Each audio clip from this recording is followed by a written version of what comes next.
আম্মা জান আয়েশা বলেন ফাকদুরু কদরাল জারিয়াতিল হাদিসাতিস সিন্নি তাসমাউল লাহওয়া, অনুমান করতে পারো আমার মতো একটা মেয়ে, এই বয়সের মেয়ে কি পরিমাণ আমোদ প্রমোদ পছন্দ করে, তোমরা এটা অনুমান করে নাও। নতুন বিয়ে করার পর আপনার বিবি আপনার কাছে একটু আমোদ প্রমোদ চাইতে পারে, তবে এরা ইসলামী শরীয়তের মধ্য থেকে, ইসলামের বাহিরে গিয়ে নয়। বুখারী শরীফের 6130 নম্বর হাদিসের বর্ণনা। আম্মা জান আয়েশা বলেন কুনতু বিল বানাত কুনতু আলআবু বিল বানাত ইনদান নবী সাল্লাল্লাহু আলাইহি ওয়াসাল্লাম, আমি আল্লাহর নবীর বাসায় আসার পর নবীর সামনে কাপড় দিয়া খেলনা বানায় আল্লাহ নবীর সামনে আমি খেলতাম, ঘরের মধ্যে আমি খেলাধুলা করতাম, ছোট মানুষ ছিলাম। ওয়া কানা লি সাওয়াহিবি আলআবনা মাই, আমার বান্ধবী ছিল কয়েকজন, ওই বান্ধবীরাও আমার সাথে খেলতো, আমার বান্ধবীরা আমার সাথে খেলতো।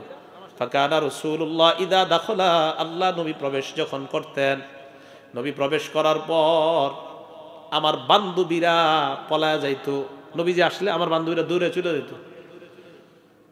নবীজি সাল্লাল্লাহু আলাইহি ওয়াসাল্লাম ঘরের বাইরে যাইতেন, অলিতে গলিতে আমার বান্ধবীদেরকে তালাশ করে করে ইউসাররিবুহুন্না ইলাইয়া, আমার বান্ধবীদেরকে আমার কাছে উপস্থিত করে আমার সাথে খেলার ব্যবস্থা করে দিতেন। আমার বান্ধবীরা চলে যাওয়ার পর নবীজি তাদেরকে খুঁজে খুঁজে আনতেন, এনে আমার সাথে খেলাধুলার ব্যবস্থা করে দিতেন। স্ত্রীর মনোরঞ্জন, নবীজি বুঝছেন যে বয়স কম, তো তাকে ওইভাবে নবীজি সাল্লাল্লাহু আলাইহি সাল্লাম সমর্থন দিয়েছেন। আবু দাউদ শরীফের 2578 নম্বর হাদিস, দেখেন কি কয়ে যায়। আম্মা জান আয়েশা সিদ্দিকা রাদিয়াল্লাহু তাআলা আনহা নবীর সাথে রাতের বেলা হাঁটতেছে, এই যে রাতের বেলা হাঁটতেছে, দুজনে দৌড় প্রতিযোগিতা দিছে।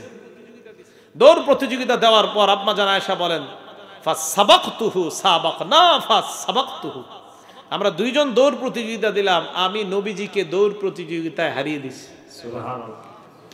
মুহাদ্দিসিনে কেরাম লিখেছেন যে নবীজি আসলে ইচ্ছা করে আম্মা জান আয়েশারে জিতায় দিছে, মানুষ ছোট তাই মনের আনন্দ দেওয়ার জন্য এটা জিতায় দিছে। আম্মা জান আয়েশা বলেন ফালাম্মা হামালতুল লাহমা, আমি যখন একটু ভারী হয়ে গেলাম, আরেকদিন আল্লাহর নবীর সাথে এইভাবে চলতে লাগলাম, নবী বলেন আবার আজকে হয়ে যাক, মানে আজকে আবার দৌড় প্রতিযোগিতা হয়ে যাক, আবার দৌড় প্রতিযোগিতা দিলাম। ফাসাবাকানি রাসূলুল্লাহ সাল্লাল্লাহু আলাইহি ওয়াসাল্লাম, আল্লাহর নবী আজকে আমাকে হারিয়ে দিলেন।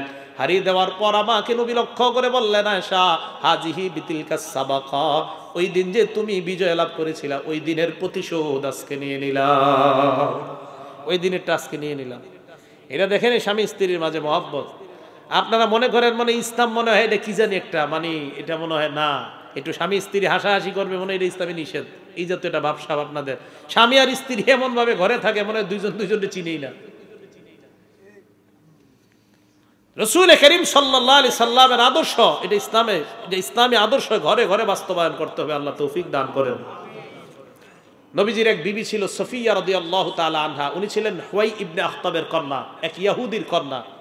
তিরমিজি শরীফের 3894 নম্বর হাদিস। নবীর আরেক বিবি হযরত হাফসা রাদিয়াল্লাহু তাআলা আনহা, তাকে বললেন ইবনাতু ইয়াহুদিয়িন, সে তো একজন ইহুদির কন্যা, বলছে ইহুদির কন্যা।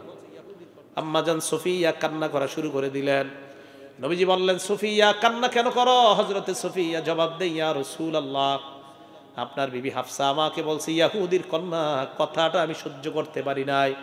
নবীজি বললেন তাই নাকি? কয় হ্যাঁ। কয় তুমি জানো না ইন্নাকি লা ইবনাতু নাবিয়্যিন, তুমি তো একজন নবীর কন্যা। সুবহানাল্লাহ। কিসের কন্যা? আসলে নবীর কন্যা না তো, বাস্তবে উনি নবী বলতেছেন আপনি নবীর কন্যা, উনি তো আসলে ইহুদির কন্যা। ঘটনা কি? ওয়া ইন্না আম্মাকি লা নাবিয়্যুন, তোমার চাচা একজন নবী, তোমার বাবাও নবী, তোমার চাচা নবী। সবচেয়ে বড় কথা ওয়া ইন্নাকি লা তাহতা নাবিয়্যিন, তুমি বর্তমানে দুই জগতের শ্রেষ্ঠ নবীর বিবি। এখন সফিয়ার বাবা নবী, চাচা নবী, এটা কিভাবে? আল্লাহ নবী বললেন সফিয়া,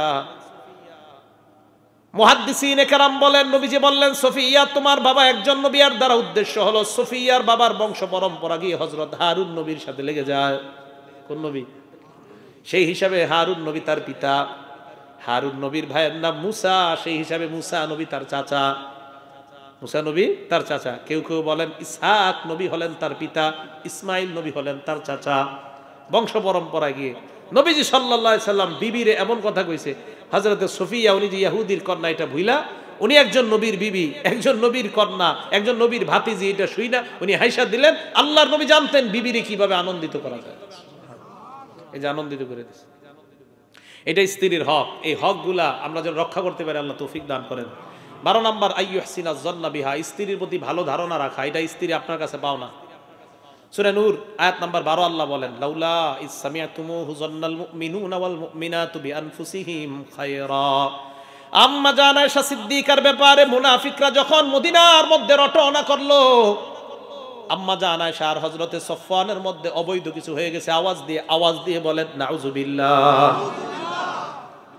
মুনাফিকদের সাথে দুই একজন সাহাবাও তাল মিলিয়েছিল। তো দুই একজন সাহাবা মনে করছে হতেও পারে। আল্লাহ বলেন, লাউলা ইস সামিআতুমুহু যান্নাল মুমিনুনা ওয়াল মুমিনাতু বিআনফুসিহিম খায়রা। আরে মুমিনদের ব্যাপারে যখন তোমরা খারাপ কিছু শোনো, তখন তোমরা লাউলা ইস সামিআতুমুহু যান্নাল মুমিনুনা ওয়াল মুমিনাতু বিআনফুসিহিম খায়রা, নিজেদের ব্যাপারে কেন তোমরা ভালো ধারণা করো না? এই আয়াত কিন্তু ব্যাপক। আমরা যারা মুমিন, আমরা একজন অপরজনের প্রতি ভালো ধারণা পোষণ করা, এটা ইসলামের নির্দেশনা। তো স্বামী স্ত্রীর প্রতি ভালো ধারণা রাখবে, এটা ইসলামের নির্দেশনা। স্বামী মুমিন মুসলমান, স্ত্রী মুমিন মুসলমান, তার প্রতি ভালো ধারণা রাখা। সূরা হুজুরাতের 12 নম্বর আয়াতে আল্লাহ বলেন, ইয়া আইয়ুহাল্লাযীনা আমানু ইজতানিবু কাসীরাম মিনাজ-যন, হে ঈমানদারগণ, তোমরা বেশি বেশি অনুমান করা থেকে বাঁচো, ধারণা করা থেকে বাঁচো। ইন্না বা'দায-যন্নি ইসমুন, কিছু ধারণা গুনাহ হয়ে যায়। আল্লাহ আমাদের সকলকে বিবিদের প্রতি ভালো ধারণা রাখার তৌফিক দান করেন। আবু দাউদ শরীফের 4993 নম্বর হাদিস, নবীজি সাল্লাল্লাহু আলাইহি সাল্লাম বলেন, হুসনুয-যন্নি মিন হুসনিল ইবাদা, ভালো ধারণা করা এটা ভালো ইবাদতের অন্তর্ভুক্ত হয়ে যায়। আমরা সবাই ঈমান নিয়ে মরতে চাই। ইমাম শাফি রহমতুল্লাহি আলাইহি বলেন, মান আহাব্বা ইয়ুখতামা লাহু বিল খাইর, কেউ যদি চাও তুমি কল্যাণ অবস্থায় মারা যাইবা, কল্যাণ নিয়ে মারা যাইবা, লা ইলাহা ইল্লাল্লাহর উপর মৃত্যুবরণ করবা, তাহলে তোমার উপর আবশ্যক ফালইউহসিনিয-যন্না বিন-নাস, মানুষের প্রতি তুমি ভালো ধারণা রাখবা। মানুষের প্রতি তুমি ভালো ধারণা রাখবা, তো মরণের সময় আশা করা যায় তোমার ঈমান নসিব হবে, কালিমা নসিব হয়ে যাবে। তাহলে স্ত্রী কি মানুষ না অমানুষ? মানুষের প্রতি ভালো ধারণা রাখা। আল্লাহ তৌফিক দান করেন। 13 নাম্বার, এই 13 নাম্বারটা ভালো করে মন দিয়ে শোনেন, যারা নতুন বিয়ে করছেন বা করবেন খুব মন দিয়ে শোনেন। 13 নাম্বার, আল্লাহ ইয়ানশুরা সিররাহা, স্ত্রীর গোপন কথা কাউকে না বলা। স্ত্রীর গোপন কথা বন্ধুদেরকে বইলা বেড়ায়, লজ্জা শরম নাই? বন্ধুরা, ইয়াং ছেলেরা বন্ধুদেরকে স্ত্রীর ব্যাপারগুলা বলে বেড়ায়, এটা খুব লজ্জার কথা।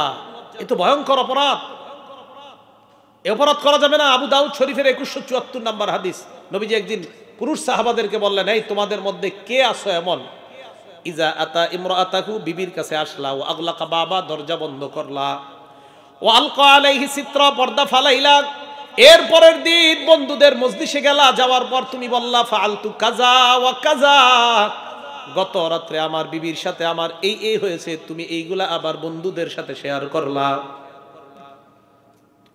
সবাই চুপ, সব নিচের দিকে তাকায় আছে। নারীদেরকে প্রশ্ন করলেন, তোমাদের নারীদের মধ্যে কারা এমন আছো স্বামীর সাথে যা হয় বান্ধবীদের সাথে বলে বেড়াও? সবাই চুপ। এক মহিলা সাহস করে দাঁড়ায় বলি, ইয়া রাসূলুল্লাহ, ইন্নাহুম লা তাহাদ্দাসুনা ওয়া ইন্নাহুন্না লা তাহাদ্দাসনা, হুজুর, পুরুষদের মধ্যে কিছু আছে যারা এগুলা কয়, মেয়েদের মধ্যেও কিছু আছে যারা এগুলা বলে বেড়ায়। আল্লাহ নবী বললেন, তাহলে আজকে থেকে শোনো, কোন পুরুষ তার বিবির সাথে কি হয় না হয় বন্ধুদের সাথে যদি বলে বেড়ায়, এই পুরুষ হলো ওই শয়তানের মতো, যে শয়তান রাস্তার মধ্যে শয়তান একটা মহিলার সাথে তার অপকর্ম হয় আর তার বন্ধুরা দেখতেছে, তাকে আর তার বিবির ওই শয়তানার সাথে আল্লাহ নবী তুলনা করলেন। মনে হচ্ছে তুমি ওপেন, পুরা খোলা রাস্তায় কোন একটা শয়তান মহিলার সাথে অপকর্ম করছো আর তোমার বন্ধুরা দেখছে, যদি বন্ধুদের সাথে বলে বেড়াও। সেম কথা বললেন নারীদেরকে, যে শয়তানা কোন এক শয়তান পুরুষের সাথে সাক্ষাৎ করছে, করার পর যা যা হয়েছে তার বান্ধবীরা তাকিয়ে তাকিয়ে দেখছে, যদি মহিলারা তাদের স্বামীদের গোপন ব্যাপারগুলা বান্ধবীদের কাছে বলে বেড়ায়। হ্যাঁ, মাসালাগত সমস্যা হতে পারে, এগুলা উলামাদেরকে জানানো। কথাগুলো কি বুঝে আসছে সবার? বলেন, আমাদের সমাজে বেদিগুলো আছে কিনা? আছে, আছে। বন্ধুদের সাথে শেয়ার করে বলে বেড়ায়, ঠিক না? রিয়াজুস সালিহিন নামে একটা কিতাব আছে, 690 নম্বর হাদিস, নবীজি বলেন, ইন্না মিন আশাররিন নাস ইনদাল্লাহি মানজিলাতান ইয়াউমাল কিয়ামা আর-রাজুলু ইউফজি ইলাল মারআতি ওয়া তুফজি ইলাইহি, কিয়ামতের ময়দানে ওই পুরুষ সবচাইতে নিকৃষ্ট, ওই মহিলা সবচাইতে নিকৃষ্ট। স্বামীর সাথে কি হয় অথবা স্ত্রীর সাথে কি হয়, দুইজন অন্যদের কাছে বলে বেড়ায়। এই মানুষগুলা কিয়ামতের ময়দানে সবচাইতে নিকৃষ্ট বান্দাবান্দি হবে। বলেন নাউজুবিল্লাহ। আল্লাহ আমাদেরকে হেফাজত করেন।